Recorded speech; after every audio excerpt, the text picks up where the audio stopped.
All right, back here with David Samson. And look, you get a 4-run lead for Aaron Nola, and it should be ball game. It wasn't. What'd you see? So what we're seeing here is a Padres team that in the past would have just folded.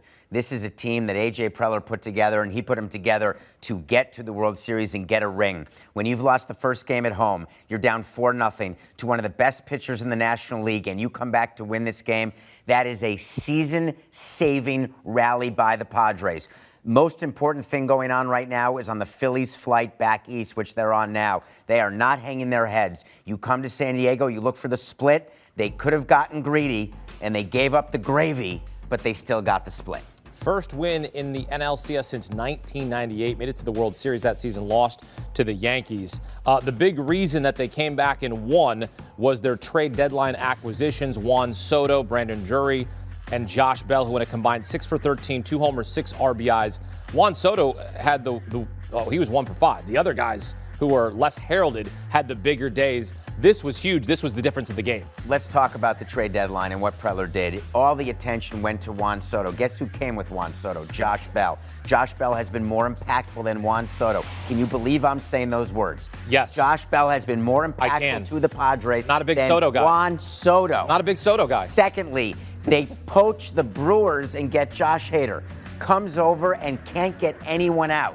Meanwhile, now that it counts, no one can get on base. So you look at the acquisitions, Brandon Drury, a guy I tried to acquire when he was just a little minor leaguer on the Diamondbacks. Wow. In a Jose Fernandez trade. How about that, going back that number of years? That type of acquisition at the deadline reminds me of Atlanta last year. It does. Guess what they did with Duvall and Soler and Rosario?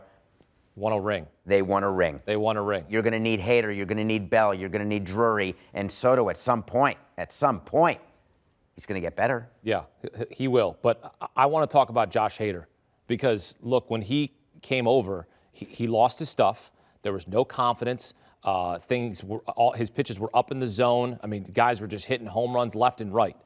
He lost his delivery point. Yeah. So when you've got a guy, we had a guy named Dontrell Willis who was like that. He was awesome. Right, Dontrell Willis, the D train. Yeah. But one of the things that we focus with him on is repeating your delivery. There's something to be said for repeating your delivery. And when you've got that sort of arms and legs going the way Hader does, it can be difficult to repeat. That's what makes him so hard to hit because the ball's coming out like a pitching machine. It's like he's throwing it from 2 feet in front of you. But Hader, if you look at his 9th inning today, when he struck out the side, it was exact every single pitch, and that makes him very hard to hit. He's going to have to get 4 saves to win this series. Is that just something that flips a switch? Like, how did he go from struggling with the Brewers and they said, we're done with you, to coming over to San Diego and all of a sudden, oh, you're the Josh Hader of old?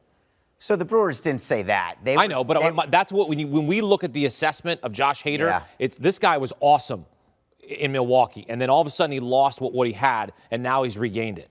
What you're seeing is my jealousy right now. My jealousy as being president of a low-revenue team.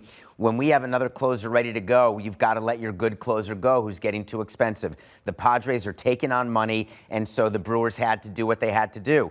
And the Padres, when you're all in, you're all in. And you get someone like Hader, you're doing it not just to fortify your bullpen, you're doing it to be lights out. And in the playoffs, that can be the difference between winning a ring and not winning a ring. So for me, I look at Hader as a critical piece. All of that said, the ring that I had in 2003, our closer, Ugueth Urbina, could barely lift his arm. Our other closer, Braden Looper, was giving up runs, although he had several good moments in the postseason. Yes. You're going to need starters pitching and relief. You're going to need relievers pitching all over the place. And the Padres have an interesting bullpen where they can move pieces around, and keeping Hader hot at the end, that could be critical. Certainly hot indeed. The first player in MLB postseason history to strike out 8 consecutive batters. He's got 10 so far this postseason, and now the Padres and Phillies all tied up at 1 game apiece. Okay, so Thursday is the only off day in the series. How does that impact the series rest of way? I think we need to explain that because there's always an off day after game 2 so teams can travel. The next 3 games are in Philadelphia, and then there'll be an off day before game 6 back in San Diego. Because of the lockout way back in February and March, and the season starting late, moving everything back a week, they took away the off day between games 5 and 6. So you're looking at 5 games in a row. Who's got the deeper bullpen?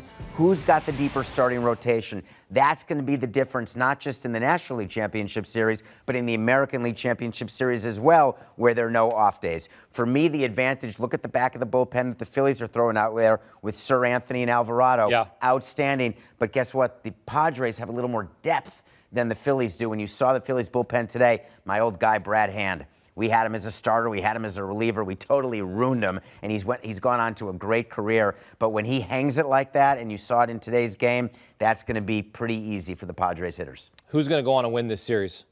I think this series is going to be this close. It's as close as you and I are. Right. So close. Can I go off camera and get much closer to you? I'm so close to you. Phillies in 7. Phillies in 7. Oh, wow. Which would be back in San Diego to close that out. He's not paid the big bucks for nothing. We'll see. We'll see about it. Dave, appreciate the breakdown here as they even it up at 1 game apiece. Look at these numbers here. Bell and Drury. First 8 games this postseason, 4 for 38. Game 2, they're 5 for 8. A robust 625. Couple of homers as the Padres earn their first win in the NLCS since 1998. Again, Game 3 Friday from Citizens Bank Park. Joe Musgrove against Ranger Suarez.